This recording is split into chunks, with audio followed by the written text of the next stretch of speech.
In 2020, the theme park Six Flags had a revenue of $360 million. Not bad, especially considering how bad 2020 was. In contrast though, Disneyland, and this is Disneyland, the theme park, not the TV or licensing deals Disney. The park itself made $16.5 billion.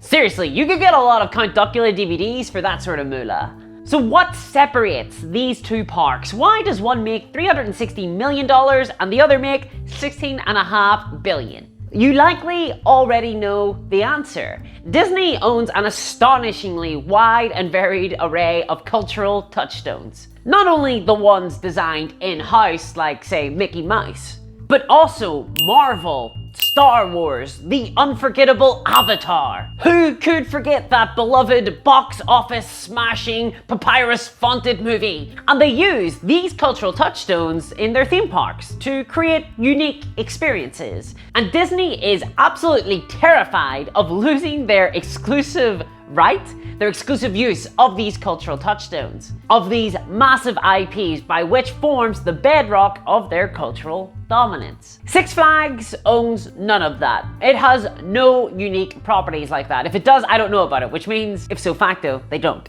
And so, despite having a reputation for better roller coasters, superior thrill rides, and overall a better ride experience, Disneyland dwarfs Six Flags in terms of numbers. Where Six Flags is a competent theme park, Disneyland is an experience into a world of imagination. And this is why Games Workshop don't care whether or not Warhammer is a good game or a bad game. Their success as a company isn't reliant on the game being balanced or even fun. And to the extent that Games Workshop's success relies on Warhammer being a successful miniature war game, Games Workshop actively resent that.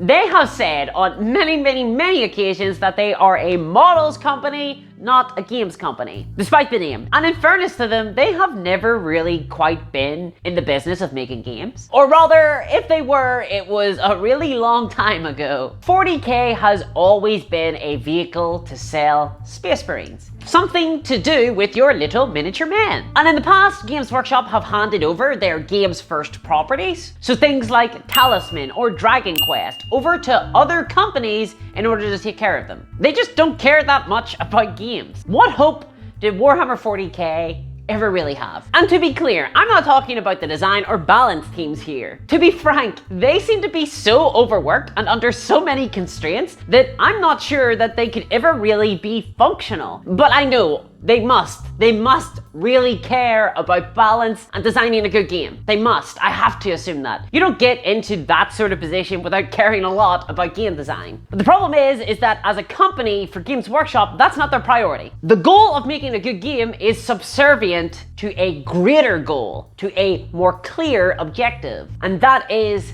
to make money, to make a profit. And the best way to make money is not to create the best product. That's a fool's game. Anyone who tells you that doesn't understand the market. History is littered with the corpses of better products, better games, all dead and gone. Because if you really think about it, what even is a better product? For me, for example, I personally believe that a miniature that offers a lot of choice during assembly and that is actually fun to assemble and can be customized and posed in many different ways is the best type of miniature product. Evidently, the Games Workshop executive class disagree with me. To them, a better product is one with less options, one that is monoposed and easier to build. Sort of. You have to follow the instructions religiously. And the instructions might not be correct, but we're going off the point here. A better product to them is one that has an awkward number of heavy weapons, for example, so that you would have to buy more than one box in order to get everything that you need. To them, an actively hostile miniature kit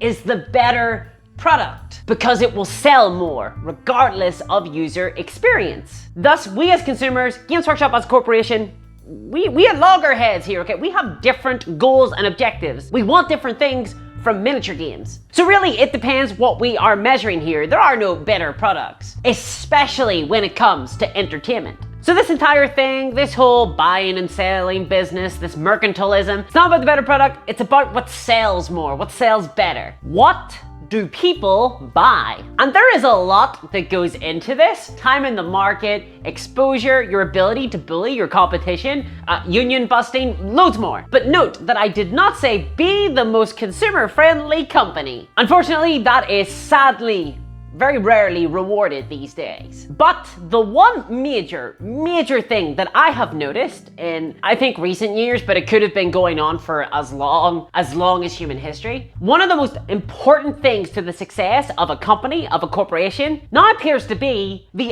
IP that it owns, the intellectual property that forms the bedrock of their product or services. And this isn't just something that affects Games Workshop. Games Workshop are just a very small piece of the pie. Yes, Games Workshop are a small company, relatively, but they're pretty big, and they're the biggest company in the miniature wargame market. But Games Workshop have masterfully realized the importance of IP, and they say this everywhere in their investor materials. If you look at their annual reports, they're always talking about how the IP is their most valuable asset, the most important thing to the success of Games Workshop, and I think that they are right.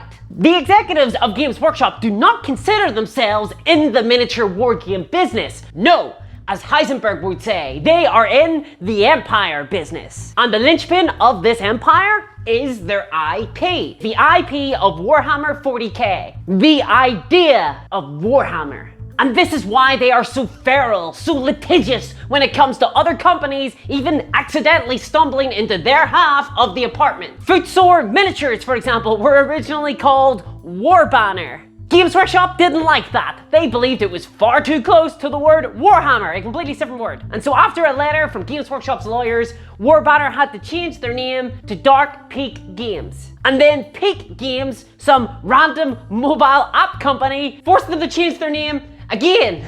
They had to change their name to Footsore Miniatures. These guys cannot catch a break. And now I'm just waiting for some footsore cream to send them another strongly worded letter, and they're gonna have to change their name all over again. But Games Workshop are so litigious about this stuff because they understand that without the Warhammer brand, they wouldn't be a very successful company, and that they likely would not be able to compete with other miniature war games. Their business model isn't great. Their gameplay isn't great. Their miniatures are good, but I mean, there's lots of good miniatures out there these days. And this is why they have always sought to court the idea that Warhammer is its own distinct thing in the miniature wargame hobby. They don't even use the word miniature wargame hobby. They are their own hobby. The Warhammer hobby. And they do everything in their power to solidify Warhammer as a distinct IP. You know, rather than just a mere miniature game. For example, the recent Space Marine armor CGI thing that they released. This was hyped up a lot by Games Workshop, and people rightfully thought that it would be some sort of major announcement. Something about, say, the Horse Heresy miniatures game.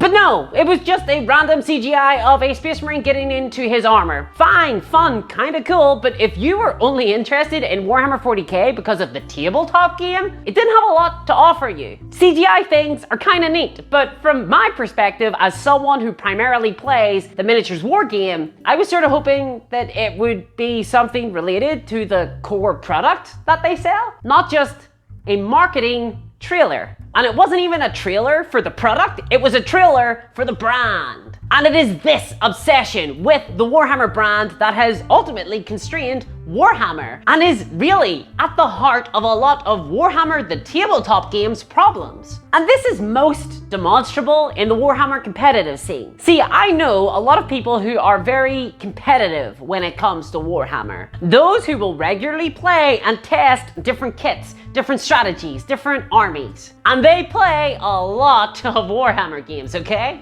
But okay, let's be real. Let me lean in here a little. If you talk to Warhammer competitive players, okay? If you talk to them, you will quickly find that they have a lot of complaints about the gameplay of Warhammer 40k. And many of these core complaints, turn structure, faction imbalance, internal army balance, releasing rules via codices, these are all fixed in many other miniature war games. I would argue, in fact, that there are many other miniature war games that are much more competitively suited than Warhammer 40k. In my opinion, Warhammer 40k doesn't make for a great competitive experience. You're trying to jam a square peg into a round hole. It's vaguely sexual. So why then? Why is there such a big competitive scene around Warhammer? Well, it's a combination of factors, but when you strip it all away, what is the true answer? It's the brand. It's the IP of Warhammer. 40k is the most popular miniature war game by a